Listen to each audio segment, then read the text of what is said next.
We now return to your regular programming. I am Megatron, the ruler of many worlds. You dare to defy me? You monster! I will never betray planet Earth! No. Perhaps a demonstration.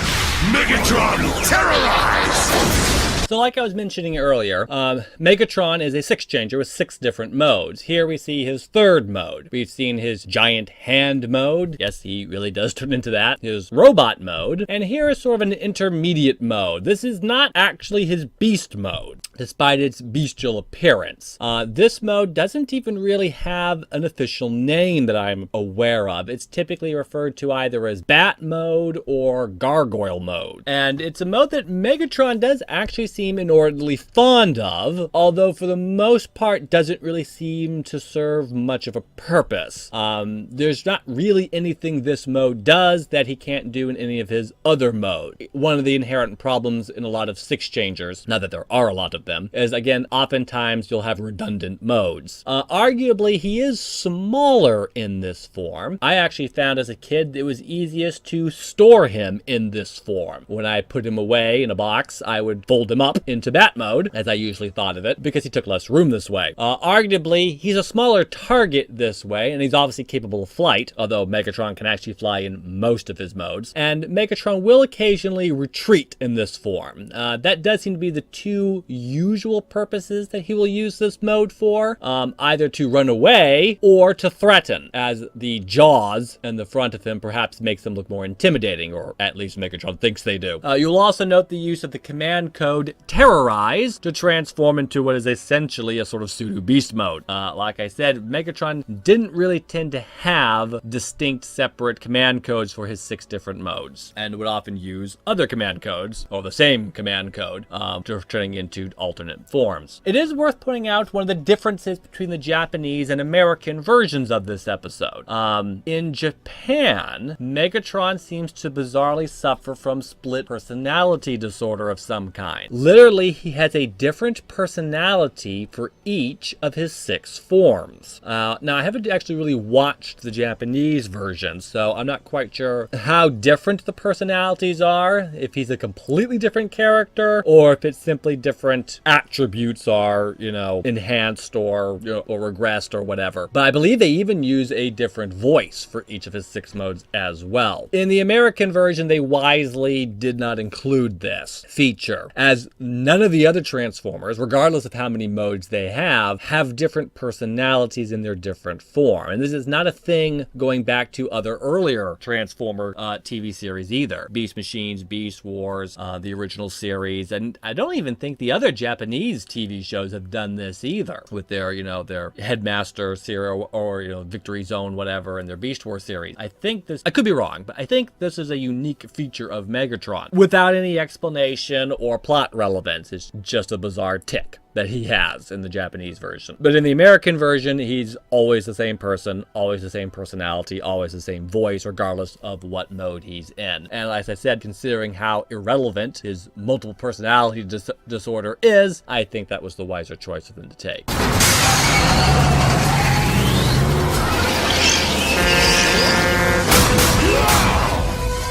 Do you humans think that a puny fire engine is going to stop me? Optimus Prime, transform! Alright, now Optimus Prime has arrived, and you'll note 2 things.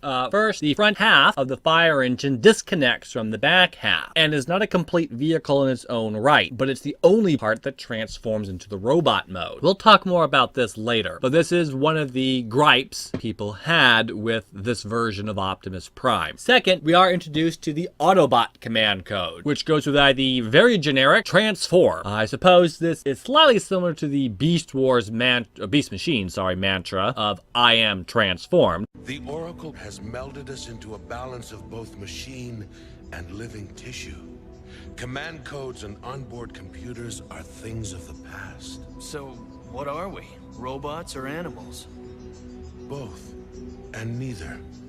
Well, that sure clears it up. The key is finding the balance in yourself. Then and only then can you truly say, I am transformed.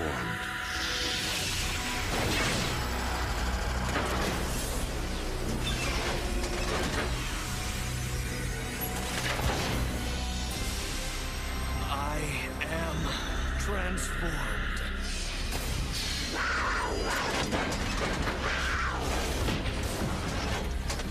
Whoa! Check me out!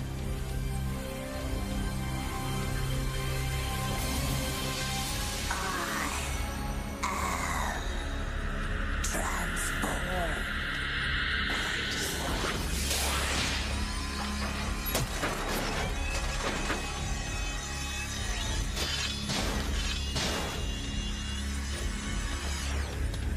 Whoa! Check you out!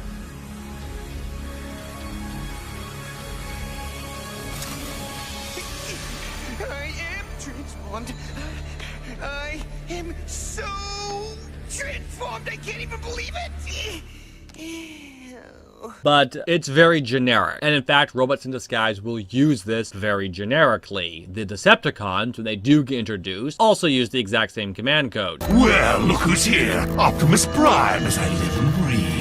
Now, I know that's just a phrase, but does Megatron breathe? I mean, as a Predacon, he does actually have organic components. It is entirely possible that perhaps he does breathe. It's a minor quibble, I know, but one of the signs of good writing is to remember who and what your characters are. If Megatron is a robot and doesn't breathe, why would he use this saying? I know it's a common human saying, but Megatron's an alien. Why would he use common human phrases that don't really apply to him? They both changed their form. Autobots are just like the Predacon. And here we get introduced to the subplot of this episode. Will Koji trust Optimus Prime? Yes, that's an actual theme now. Koji is going to spend most of the rest of the episode wrestling whether or not he can trust Optimus Prime. Because Optimus transforms just like Megatron, which, you know, totally makes them the same. Cutter! Beam! Take cover! Now here we come into one of the little idiosyncrasies that anime had, at least Sarah, the early 2000s. For more modern anime that I've been watching, this no longer seems to be the case, or perhaps it's just translated differently now. But there used to be a standard staple of anime that in combat, characters would shout out what weapon they're using. It wasn't necessarily 100% of the time, but it tended to certainly be the majority of the time. And my understanding, again, I'm no expert on Japanese culture, but my understanding is that, again, at least during the early 2000s period, Japan as a culture, a society, had a sort of hyper focus on good manners, on being polite, proper etiquette. Their language actually is structured this way. There are certain phrases or names or terms of endearment or titles that are given to people based on your relationship with them. Whether a familiar relationship or a friendship or professional, educational, there's like a little name to be attached to everything. Because this is seen as being polite. This has actually contributed to Japan's historical isolationist attitude that, by and large, they don't follow anymore. But certainly, once upon a time, Japan viewed themselves as the people of Japan viewed themselves as quite superior to the gaijins, or the outsiders. And part of that reason was that these foreigners were not nearly as polite as the Japanese people. And it was a source of tension for many years historically between Japan and other countries. So I'm told that this sort of hyper-focus on proper etiquette ended up translating itself into early anime, and that characters would politely inform each other when they were about to attack and with what weapon. Now, I don't know exactly how true this is. Maybe it has nothing to do with this, and simply the people who made anime just thought it was really cool. But it's a common and quite irritating trope to have characters constantly shout out what weapon they are using right before they use it. And then very often missing. Again, this is another common trope, not native to just anime. You'll find it, in fact, in lots of genres and from lots of countries, whether action, real life, or cartoons, where characters will open fire and just shoot at the other characters, at the ground at the other character's feet. This, unfortunately, is Also true in Robots in Disguise.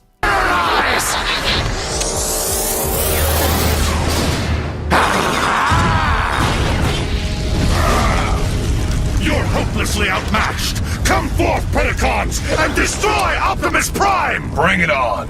Now here is Megatron's proper beast mode, and the fourth mode we've seen him turn into this episode. Megatron transforms into a two-headed dragon. Yes, actually, as a kid, I thought this was actually pretty dang cool beast mode.